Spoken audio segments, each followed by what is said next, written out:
Hey guys, Kyle, the Death Knight of Anime here, bringing you my review for Fire Force Episode 19.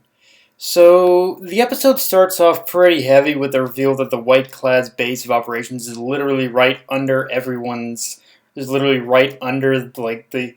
the Empire, the Empire, with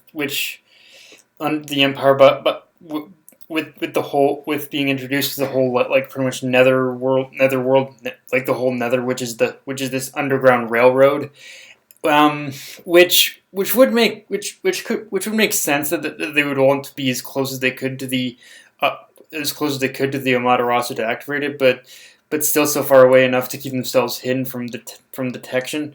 And seeing how this episode more or less kicks off the Netherworld arc, um, the thing I think this is one of those things where I've got a bit of an idea where they're gonna cap off this first season now, but we'll have to see how close But I don't want to make any real predictions yet. Like any actual predictions yet. I just want to know how close I am, how close I'm actually going to be to, how close I'm going to be towards where I think this thing is actually going to end. And yeah, that flashback in the beginning with Shinra showing their mother, yeah, that one definitely kind of got to me a bit because uh, it's it's one of those things where it just reinforces how devoted like Shinra is to protecting his brother. Yet at the same time, because his brother has been manipulated or brainwashed or whatever into being a member of the White-Clad, it's like, yeah, it just reinforces the tension that in a small way he's doing is trying to correct what he failed to do. He failed to stop just like he failed on multiple fronts here. He failed to protect his brother from that fire, and he failed to protect his brother from becoming a member of the White-Clad. So it's like, yeah, you really can't help feel for the guy after all, but you can't help but feel for the guy from that flashback and being reminded just of how many promises were unfortunately broken, and how many he's still trying to keep. Um, now the thing that was definitely reinforced about this mission, and specifically about the Nether, is that it's a place that was decreed as forbidden territory by the government and Holy Soul Temple. But the thing that really kind of stuck out to me is that the Eighth is the only company with permission to enter. And yeah, having read the manga, I'm realizing how much of a red flag this is now, and especially how much of a trap within a trap this whole situation is. Like I'm it's it's one of those things where when you pretty much with all that's been revealed, and with all the implications of basically how far the White-Clad's presence actually reaches, it's yeah, it's kind of one of those things where you really kind of say this is a freaking setup in so many ways. And but and then of course things only got worse from there. And on that note, let's talk about that illusion scene, because for the most part, it was a scene for scene recreate. It was a scene for scene thing, but they actually cut out a moment where there's an illusion of Hibana crying out for help before the area itself is actually covered in smoke. And I guess in the grand scheme of things, it's not an important detail, but I will say that if they had kept the whole Hibana illusion in, it would have added to the overall fear factor a little bit more, I think. As is the whole thing with the illusions and whatnot. That in itself, it was still pretty creepy, but I'm just imagining how much more intense it would have gotten had they added that pretty much that Hibana illusion in there. And yeah, the majority of the rest of this episode from here was just fights among the White-Clad and Company 8, or in this case it was the White-Clad versus Tamaki there's the White-Clad versus Tamaki and the White-Clad versus Maki. And first, let's talk Tamaki and Iris, because yeah, if I was in Tamaki's situation, I'd be just as pissed too that being stripped down and is how people recognize me. And yeah, Iris really like I guess they're trying to play. I guess they're trying to play up the whole dit.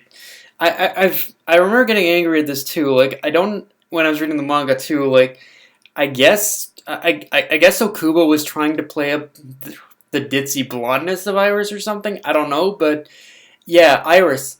One guy, one of those Tamakis really doesn't sound like the other. And how could you not? And how could you only recognize that after she's stripped? Like seriously, I.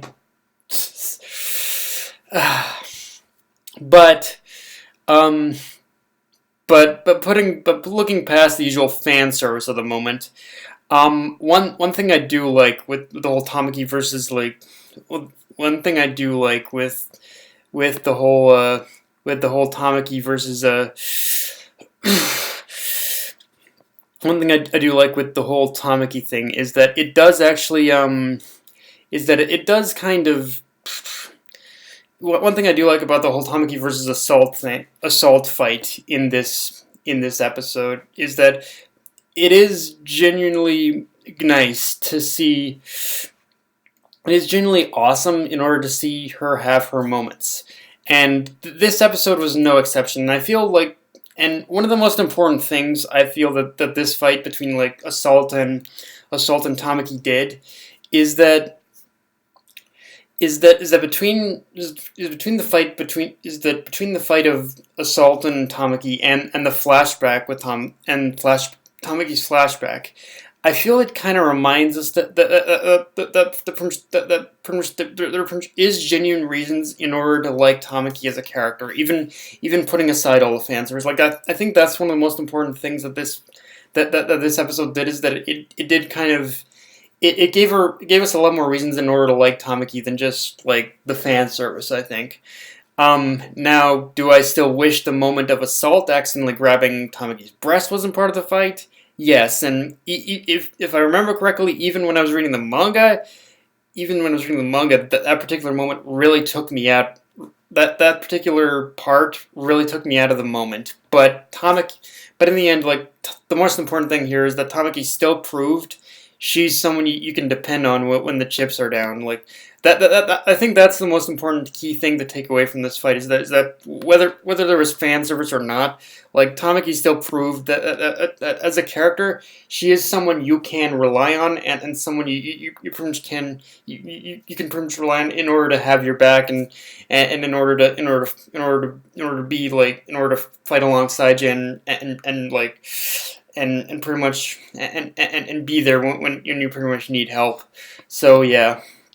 Of course, where there was a little bit of where there was that thing with Tamaki, of course, where there was that like kind of goofy but still heartfelt fight with Tamaki, we do get a genuine fucking badass motherfucking great as hell fight in this episode with Maki. Oh my god, and barring the CGI Iron Owls, which again, still kind of iffy on that, but whatever.